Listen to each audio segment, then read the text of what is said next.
as pessoas têm que compreender o seguinte: quando você tem uma contaminação por vírus, o vírus ele é malandro, ele é muito esperto. E nós, às vezes, damos muitas chances para que eles sejam propagados, seja por hábitos alimentares, sejam por hábitos de higiene, sejam por hábitos sociais, afetivos. O Ministério da Saúde entende que quanto menos pessoas estiverem circulando, menor o risco de contato entre as pessoas, de aglomerações e, consequentemente, menor índice de contaminação ou menor a velocidade de contaminação. Então, mesmo as pessoas que não têm nenhum indício, ou seja, não tiveram em viagens ao exterior, não tiveram contatos com pessoas doentes, essas pessoas devem ser mantidas em seus domicílios, devem ser mantidas longe de aglomerações, para que não tenham essa possibilidade de contato. Mesmo porque hoje em dia a gente já não tem mais tanta segurança de que quem está contaminado ou quem não está contaminado.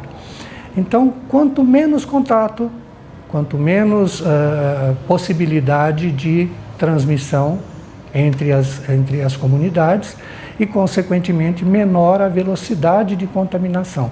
Por que eu digo em menor velocidade? Porque não dá para se admitir hoje que não tenhamos um aumento considerável de contaminação. Mas o que interessa é que a gente diminua essa velocidade para que os sistemas de saúde tenham condições de dar assistência à demanda que porventura venha a ocorrer. As orientações da Secretaria de Saúde hoje aqui na nossa região, em Amparo, a recomendação é a seguinte: todas as pessoas que vieram de viagem ao exterior, e agora a gente já não está mais considerando aqueles países que iniciaram todo o processo, né? A China, a Itália, a Coreia, Japão e tal. Quer dizer, hoje já se considera que as viagens, os pacientes provenientes de viagem do exterior, sejam eles sintomáticos ou assintomáticos, eles devam ficar sob alerta. Então, por exemplo, os assintomáticos chegaram do exterior, fiquem em casa. Fiquem em casa porque realmente eles ainda não existe ainda uma forma de se dizer tem ou não tem. E não dá para fazer exame em todo mundo, né? Os que vierem sintomáticos, né, é lógico que esses sintomas vão ter que ser avaliados. Os sintomas leves de um resfriado comum, eles devem somente permanecer em casa e, no máximo, fazer contato com o médico, que já está acostumado a atendê-los, e permanecer em casa. Quais são os casos que devem se preocupar e procurar assistência médica de uma forma mais veemente? São esses casos que, com essa epidemiologia que eu coloquei, né, viagens do exterior e contactantes de pessoas já contaminadas, se eles tiverem febre, tosse, mas principalmente um sinal de agravo é a dificuldade respiratória, ou seja, a falta de ar, né?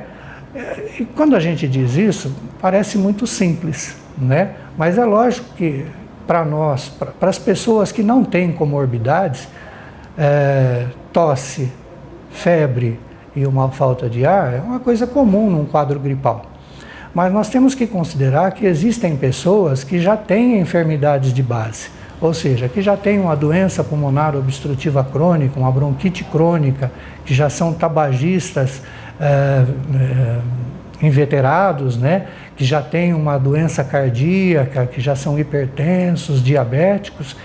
Esses, num quadro de gripal, eles já devem ser avaliados independente da intensidade dos sintomas. Mas é lógico que a realização do exame vai ter que ser muito bem avaliada para ver se entra nos critérios da Secretaria de Saúde, tá? Mesmo porque, qual é a importância de você fazer hoje o exame nos pacientes que porventura tenham indicação? Essa importância é puramente epidemiológica, ou seja, é puramente estatística. Por quê? Porque sendo positivo ou sendo negativo, o paciente sintomático e com agravos, ele vai ter que ser tratado. E não existe um tratamento específico para coronavírus. Quer dizer, os tratamentos que serão feitos, tenham ou não tenham coronavírus, vão ter que ser realizados de forma eficaz, de forma incisiva, né? Porque as pessoas acham assim, olha, eu vou fazer o exame porque se eu tiver, eu vou ter que fazer tal tratamento. Não é tal tratamento, é o tratamento do quadro que a pessoa estiver apresentando, independente ou não de ter o coronavírus. Mas é lógico que hoje, do ponto de vista epidemiológico, numa pandemia que assola nosso planeta, né, a gente tem que ter dados para saber como conter isso futuramente. Nós temos que ter dados para que a gente aprenda sobre o coronavírus, para que a gente tome medidas e que futuramente a gente tenha como prevenir de uma forma mais eficaz, com vacinas, por exemplo.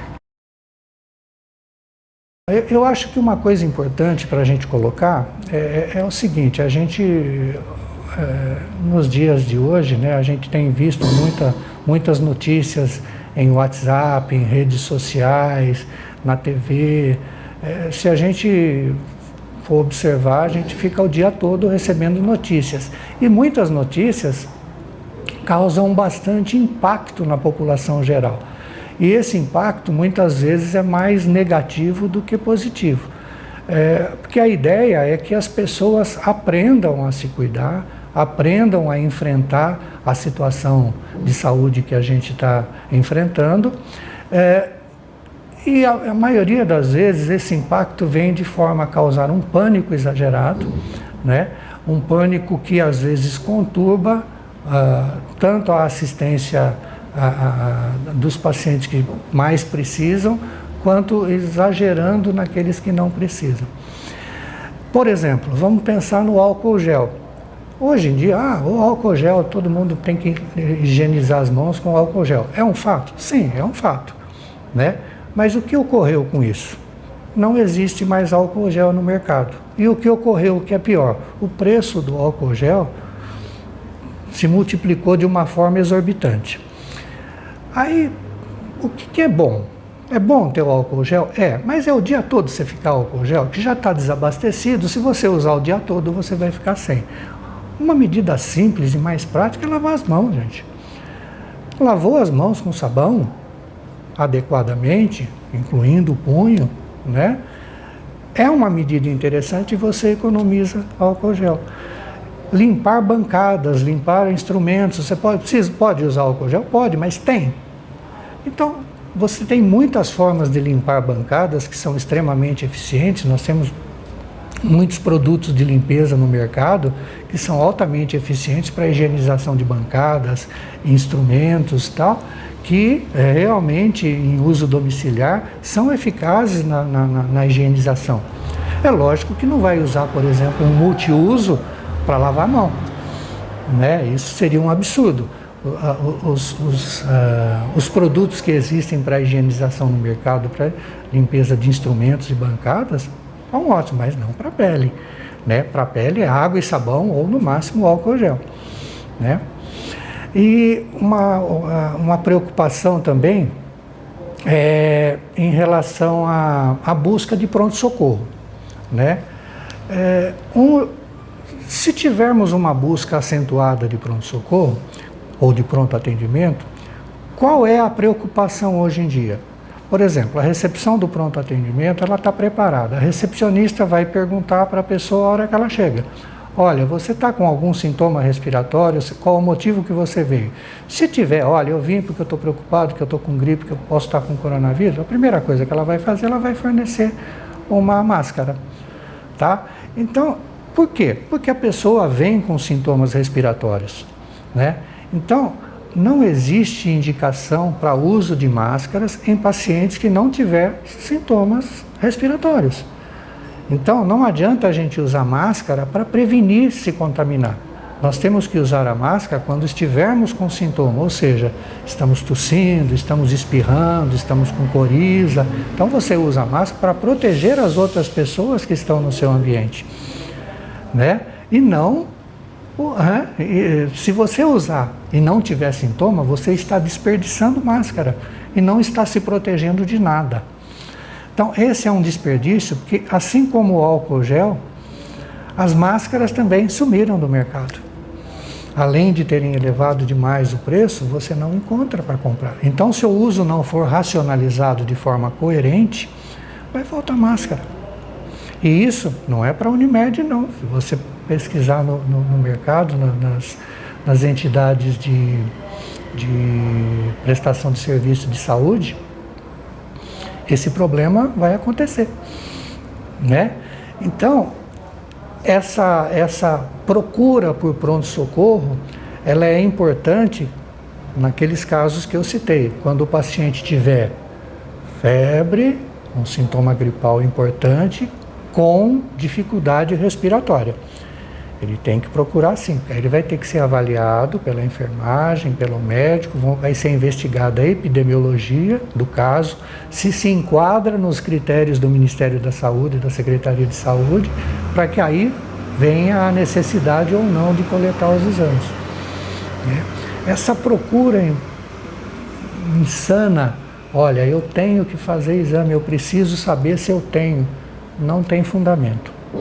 Não tem fundamento e não vai trazer benefício nenhum para a população, não vai trazer vantagem nenhum para o controle da pandemia, não vai trazer vantagem nenhuma para controle da disseminação.